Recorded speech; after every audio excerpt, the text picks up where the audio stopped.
സർവ്വമേഖലയിലും വിലക്കയറ്റം ഇതിനകം തന്നെ ആയിട്ടുണ്ട്. ഇനിയിപ്പോൾ ഇന്ധനവില വർധനവിന്റെ അടിസ്ഥാനത്തിൽ വീണ്ടും വില കയറുമോ എന്ന ആശങ്കയാണ് എല്ലാ ജനങ്ങളെയും പൊതുജനങ്ങളെയും സംബന്ധിച്ച് ഉള്ളത്.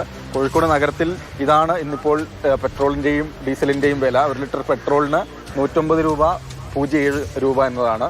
109.07 രൂപ.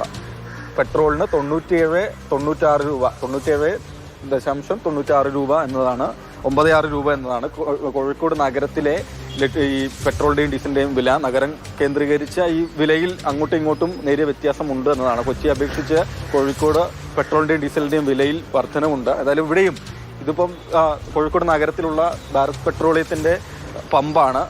ഇവിടെ പെട്രോളും ഡീസലും അടിക്കാൻ വന്ന സമയത്ത് മാത്രമാണ് ആളുകളും വില കൂടിയെന്ന് അറിഞ്ഞിട്ടുള്ളത്. നമുക്ക് വേണ്ടി നമ്മളോട് പ്രതികരിക്കാൻ ചേട്ടൻ ഇവിടെ ഉണ്ട്. എത്ര രൂപക്ക് അടിച്ചു കൂടിയത് അറിഞ്ഞിരുന്നു നേരത്തെ? കൂടിയപ്പോഴും ഇപ്പം വന്നപ്പോഴും അറിഞ്ഞ 6 മണിക്ക്, ഇപ്പം ഇന്നിപ്പോൾ രാവിലെ 6 മണിക്കാണ് ഈ വില കൂടിയെന്ന് അറിയുന്നത്. 3.25 കൂടിയെന്ന് പറഞ്ഞു. 3 രൂപ 25 പൈസയാണ് കൂടിയെന്ന് പറഞ്ഞു. ഇതിപ്പോൾ സാധാരണക്കാരെ നട്ടിൽ ഒട്ടിക്കുന്ന ഒരു വില കയറ്റായിപ്പോയി. അത് മാത്രമല്ല, ഈ ക്രൂഡ് ഓയിലിന് വില കുറയുന്ന സമയത്ത് ഈ റേറ്റ് കുറയുന്നില്ല.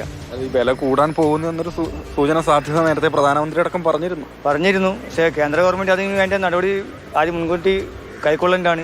കാരണം സാധാരണക്കാരുടെ മുകളിൽ അടിച്ചേൽപ്പിക്കുമ്പോൾ അതിനുള്ള പ്രതിരോധ സംവിധാനം കണ്ടെത്തേണ്ടതിനും അത് കാണാത്തതുകൊണ്ടാണ് സാധാരണക്കാർക്ക് ഈ രീതി വരുന്നത്. കാരണം ഏത് വീട്ടിലായാലും ഒരു 2 വീലർ ഇല്ലാത്ത വീടുകളുണ്ടാവില്ല. ഏത് സാധാരണക്കാരനും നിത്യോപയോഗ ഒരു സംഗതിയാണ് ഈ ബൈക്കും കാറൊക്കെ.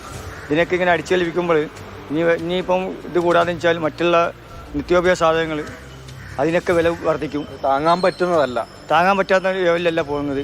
ശരിക്കും കൈവിട്ട് പോകുന്ന രീതിയിലാണ് കാര്യങ്ങൾ നടന്നു പോകുന്നത്.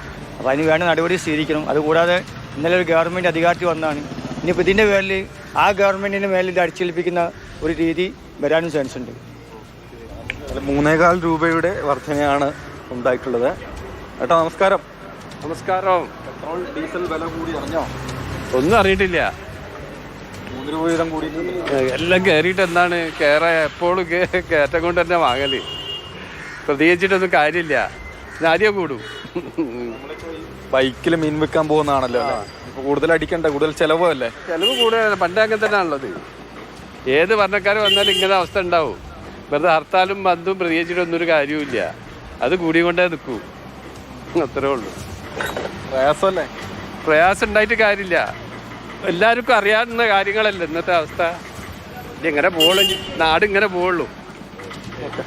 അദ്ദേഹം ബൈക്കിൽ മീൻ വിൽക്കാൻ പോകുന്നതാണ്. അപ്പോൾ ചെലവ് കൂടുന്നതനുസരിച്ച് അതിനനുസരിച്ചുള്ള പ്രയാസം കൂടി വരും. നമുക്കൊരു ഓട്ടോ ചേട്ടനോട് കൂടി ചോദിച്ചേക്കാം. ചേട്ടാ,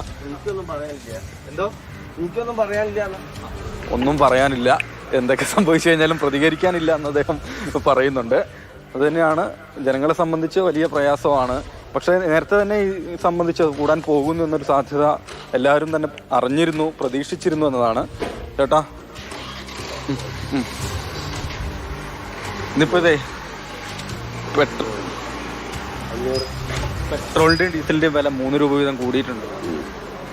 എന്താ പറയാനുള്ളത്? എന്ത് ചെയ്യാനാ? കൂടിയാ കൊടുക്കുക എന്നല്ലാണ്ട് സാധാരണപ്പെട്ടവൻ എന്ത് ചെയ്യാൻ പറ്റും? ഒന്നും ചെയ്യാൻ പറ്റില്ല. പറ്റുമോ?